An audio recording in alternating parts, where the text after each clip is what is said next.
সংযুক্ত আরব আমিরাতের সিটিজেনশিপ কর্তৃপক্ষ এক বিবৃতিতে জানিয়েছে, কোনো নির্দিষ্ট দেশের জন্য আজীবন গোল্ডেন ভিসা দেওয়ার কোনো আইনি বিধান তাদের নেই। গালফ নিউজের খবরে বলা হচ্ছে, কিছু দেশীয় ও আন্তর্জাতিক সংবাদ মাধ্যমে প্রচারিত আজীবন গোল্ডেন ভিসা সংক্রান্ত খবর ভিত্তিহীন।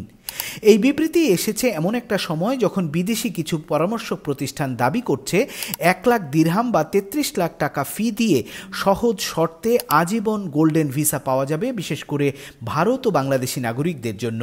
আমিরাতের সিটিজেনশিপ কর্তৃপক্ষ বলছে, এই দাবিগুলোর কোনো আইনগত ভিত্তি নেই এবং সরকারের সঙ্গে কোনো প্রকার সমন্বয় ছাড়াই এসব প্রচারণা চালানো হয়েছে। গোল্ডেন ভিসা নিয়ে আগ্রহী ব্যক্তিদের অফিসিয়াল চ্যানেল ছাড়া অন্য কোনো উৎসে আবেদন বা টাকা লেনদেন না করার আহ্বান জানানো হয়েছে। সংযুক্ত আরব আমিরাতের সিটিজেনশিপ কর্তৃপক্ষ সতর্ক করেছে, ভুয়া তথ্য ছড়ানো বা মানুষের আবাসনের আশাকে পুঁজি করে অর্থ আদায়ের চেষ্টা করলে আইনি ব্যবস্থা নেওয়া হবে। তারা সবাইকে অনুরোধ করেছে, ভিসা সংক্রান্ত যে কোনো পদক্ষেপ নেয়ার আগে আইসিপির অফিসিয়াল ওয়েবসাইট বা কল সেন্টারে যোগাযোগ করে সব তথ্য যাচাই করে নিতে।